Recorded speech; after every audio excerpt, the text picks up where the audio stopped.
한때 이모라 불렀던 수키 아줌마는 나보다 17살이나 많습니다. 그런데 지금은 그녀가 내 여자친구입니다. 나이 차가 제법 남에도 불구하고 나는 마치 그녀의 서방님인 것처럼 행동했고 그녀는 깍듯이 존대를 쓰며 나를 대하죠. 그녀가 부르는 서방님이라는 소리가 어찌나 좋은지 요즘 혼자 있을 때도 자꾸 입꼬리가 올라가곤 합니다. 나는 16살 때 어머니를 잃었습니다. 벚꽃이 만개한 어느 날이었죠. 학교에 있던 나에게 엄마가 사고를 당했다는 연락이 왔습니다. 정신이 아득해진 채 병원으로 달려갔지만 엄마는 이미 세상을 떠난 뒤였습니다. 도저히 현실이 믿기지 않았어요. 눈물조차 나오지 않았습니다. 하얗게 질린 얼굴로 병원 밖으로 나왔는데 그 순간 세상이 너무나 잔인하게 느껴졌습니다. 왜냐하면 세상은 여전히 아름다웠거든요. 사람들은 웃으며 지나가고 벚꽃 잎은 하늘에서 흩날리며 나를 뒤덮고 있었어요. 그런 세상이 너무 미웠습니다. 벚꽃잎을 발로 마구 뭉개고 또 뭉개다가 내 마음까지 함께 뭉개지는 것 같아 주저앉고 말았습니다. 그제야 눈물이 터져 나왔어요. 길 한복판에서 사람들 시선 같은 건 신경 쓸 겨를도 없이 엉엉 울었습니다. 그날 이후로 나는 완전히 무너졌습니다. 학교도 가지 않고 밤낮으로 울기만 했으니깐요. 창밖에 세상이 보기 싫어 커튼을 닫아버리고 방 안에 불도 끄고 어둠 속에 몸을 웅크린 채 지냈죠. 밥도 먹지 않고 잠도 자지 않고 오직 울기만 했어요. 하루하루가 눈물로 시작해 눈물로 끝나는 나날이었습니다.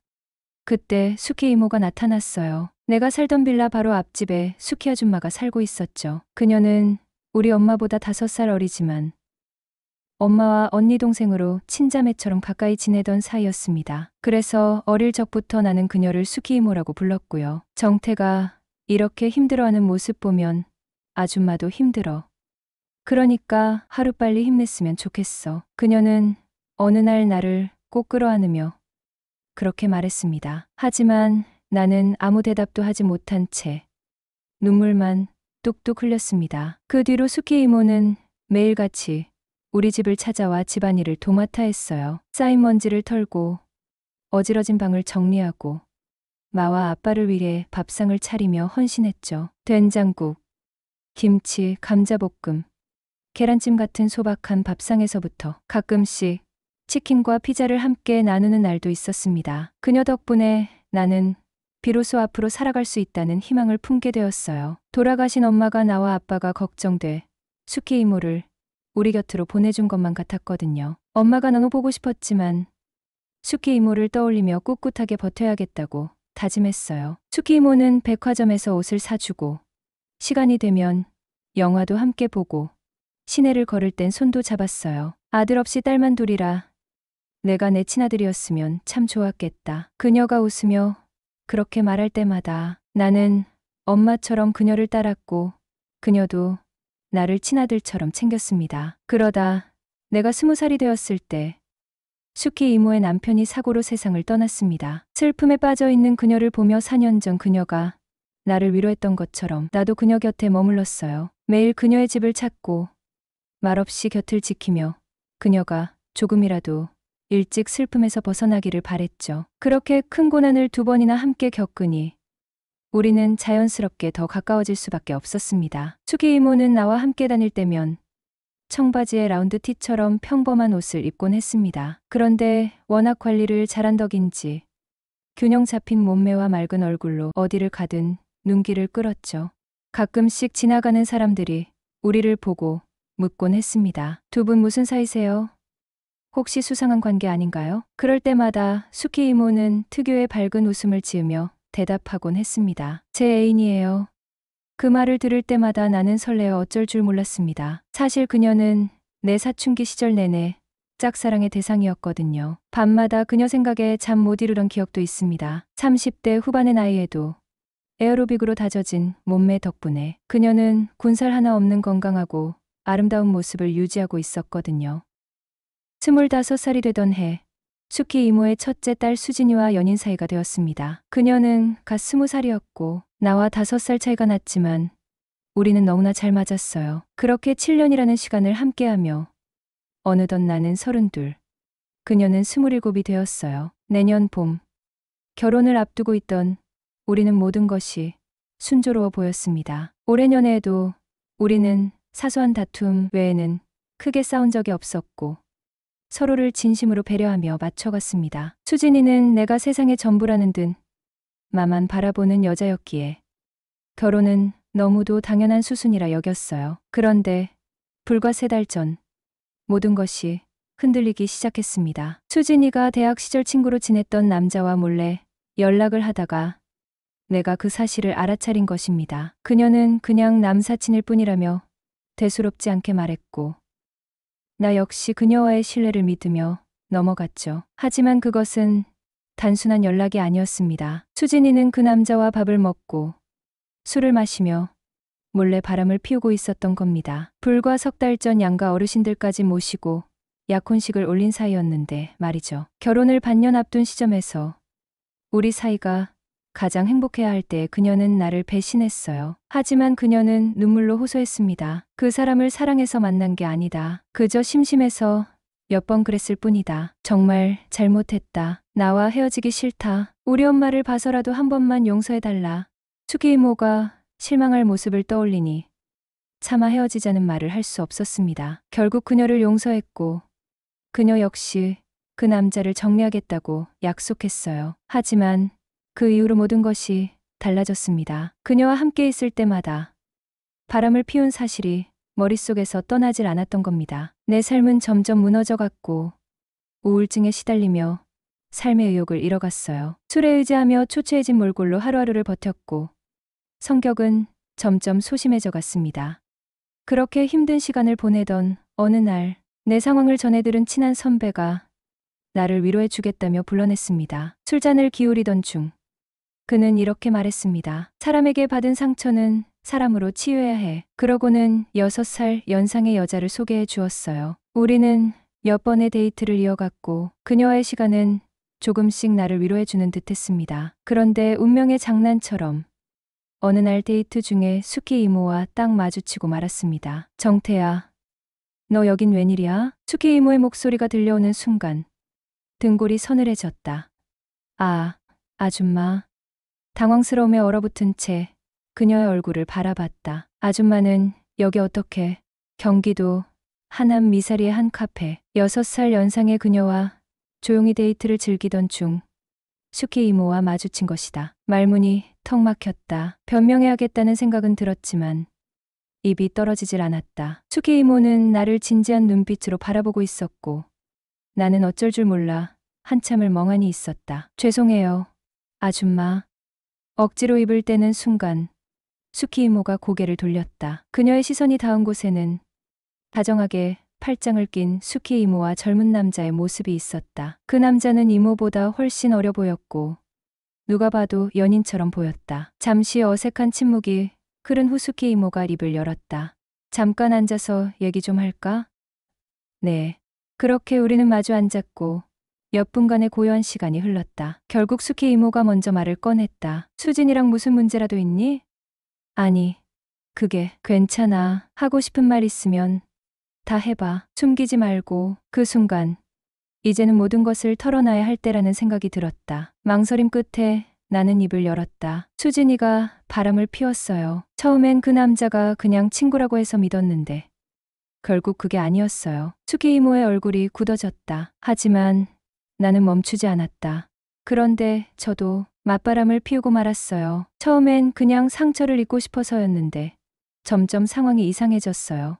모든 사실을 고백하자 수키 이모는 깊은 한숨을 내쉬더니 단호하게 말했다. 정태야, 파혼해. 그 말이 나를 덮친 폭풍처럼 느껴졌다. 한 번 엎질러진 물은 다시 주워 담을 수 없어. 서로 믿음을 잃은 상태에서 결혼해봤자 더 큰 불행을 부를 뿐이야. 이쯤에서 끝내는 게 맞아. 맞바람을 핀 우리에게 결혼이라는 선택은 더 이상 어울리지 않았다. 그날의 만남을 끝으로 나는 7년간의 연애를 종지부 찍었다. 수진이와의 모든 순간이 사라져버린 듯 허무했지만 이미 깨진 신뢰 위에서 더 이상의 관계는 의미가 없었다. 수키 이모의 말처럼 이건 끝낼 수밖에 없는 인연이었다. 파혼 후 한 달쯤 지난 어느 밤 시계바늘이 밤 9시를 가리킬 즈음이었다. 수키 이모가 단정히 차려입고 내 집 문을 두드렸다. 정태야, 나 좀 들어가도 될까? 술 한잔하고 싶어서. 뜻밖의 방문에 놀랐지만 그녀의 눈빛이 어딘가 쓸쓸해 보여 말없이 문을 열어줬다. 들어오자마자 그녀는 자리에 앉더니 조용히 말했다. 내가 딸 교육을 잘못 시킨 죄인이야. 정말 미안하다. 수기 이모는 수진과의 파혼으로 상처받았을 나를 위로하기 위해 찾아왔다며 소고기 집에서 술 한잔하자고 제안했다. 식당으로 자리를 옮긴 우리는 처음엔 가벼운 대화로 시작했지만 점차 마음 깊은 이야기가 이어졌다. 정태야, 너 정말 좋은 사람이야. 수진이는 굴러들어온 복을 지 발로 차 버린 거지 뭐. 그냥 인연이 아니었나 봐요. 그래도 수진이 너무 미워하지 마. 결국 내 딸인데, 아줌마 딸인데 제가 어떻게 미워하겠어요. 다만 아줌마랑 진짜 가족이 될 수 있었는데 그게 안 된 게 아쉽네요. 수기 이모는 내 말을 듣고 잠시 미소를 지었다. 그런 게 뭐 그리 중요하겠니? 서로 어떻게 생각하고 있는지가 더 중요하지. 안 그래? 그렇죠. 그런데 아줌마는 저를 어떻게 생각하세요? 정태? 넌 내 친아들 같지? 아니요, 남자로서는요? 내 질문에 그녀는 조금 당황한 듯 웃음을 터뜨렸다. 남자로도 괜찮지. 키 크고 잘생겼고 특히 튼실한 허벅지가 아주 마음에 들어. 그녀는 말이 끝나자마자 얼굴을 붉혔다. 네? 제 허벅지를 언제 보셨어요?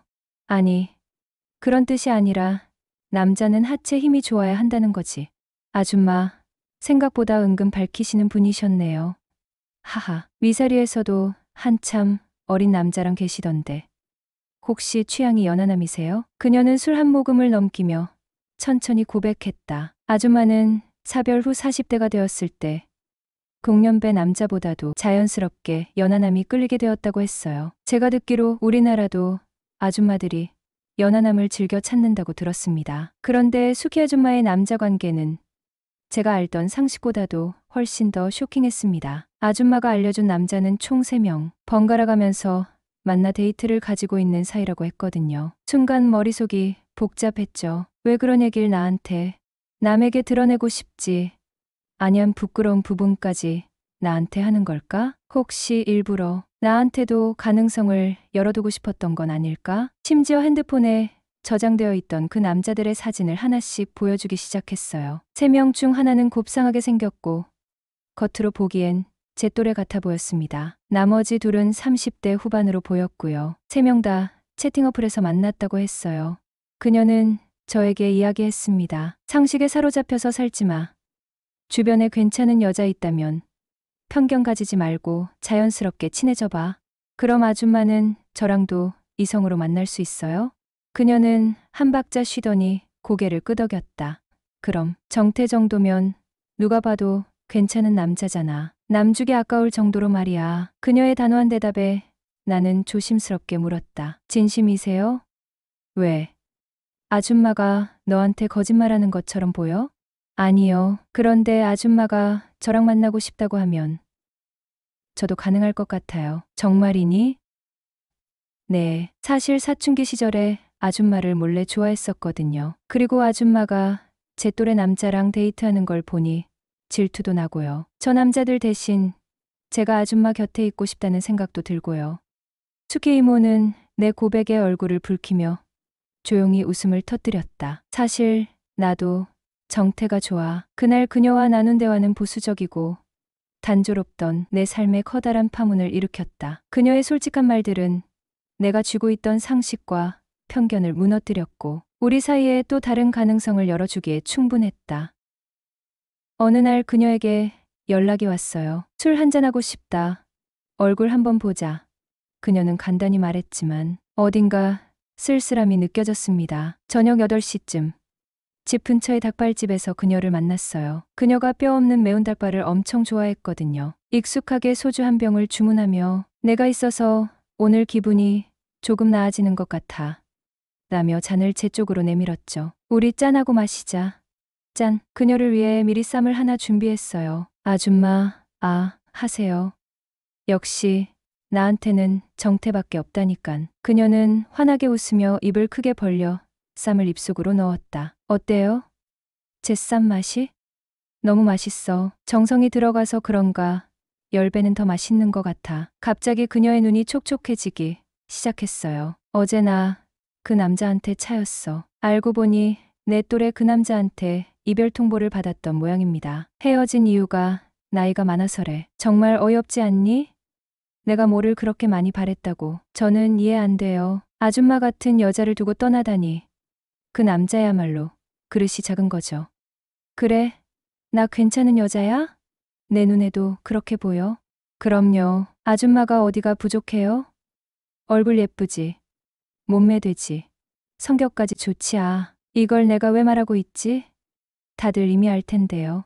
그녀는 제 말을 듣더니 가만히 저를 바라보며 말했습니다. 그렇다면 정태 내가 내 애인 해주면 안 돼? 순간 숨이 멎는 기분이었죠. 짓궂은 농담 같았지만 그녀의 눈빛은 진지함과 장난스러움이 섞여 있었거든요. 아줌마, 저랑 사귀면 절대 못 태어날 텐데요. 제가 한번 빠지면 엄청나게 집착하는 거 아시죠? 그녀는 호탕하게 웃으며 그거야 감수해야지 라고 했지만 그 뒤에는 잠깐의 침묵이 흘렀습니다. 술 기운에 약간의 용기가 섞였는지 그녀는 손을 뻗어 제 손을 살짝 잡았습니다. 그날따라 숙희 아줌마는 어찌나 사랑스럽고 매력적으로 보이던지 단순히 위로를 해주는 자리라고만 생각했던 마음이 흔들리기 시작했죠. 결국 그녀와 하룻밤을 보내고 말았지요.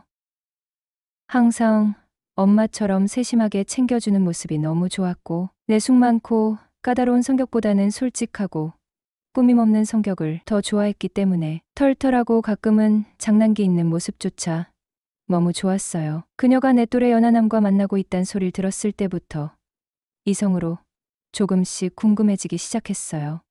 죽이 아까운 남자란 소리를 들었을 때 정태 정도면 남자로도 괜찮지 하며 갑자기 얼굴을 붉혔을 때 그녀에 대한 감정이 마구 뜨거워졌죠.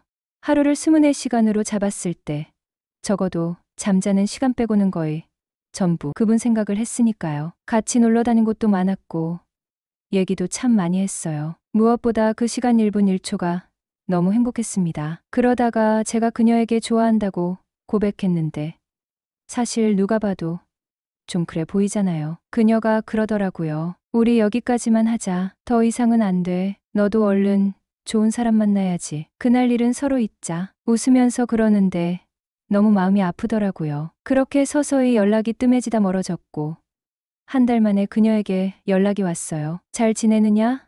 밥은 먹고 다니니? 별일은 없고? 그리고 마지막에 여자친구는 생겼니? 저 딴에는 그녀에 대한 마음이 어느 정도 정리됐을 거라 생각했어요. 그래서 어떻게 지내는지 궁금하다며 만나자고 했죠. 솔직히 보고 싶었던 거죠. 그래서 만났어요. 한 달이란 시간이 지났지만 그녀는 여전하더군요. 잘 지내셨어요, 아줌마. 그래, 정태도 잘 지냈니? 나 보자마자 환한 미소를 띠며 나를 보고 있었지만 내 눈에는 상당히 귀여워 보였다. 무엇보다 매력적인 것은 눈웃음을 짓는 그녀의 표정이었다. 그때부터 무언가 알 수 없는 제 마음이 또 요동치기 시작하더라고요. 그래요. 잊은 게 아니었어요. 잠시 눌러뒀던 것뿐이었죠.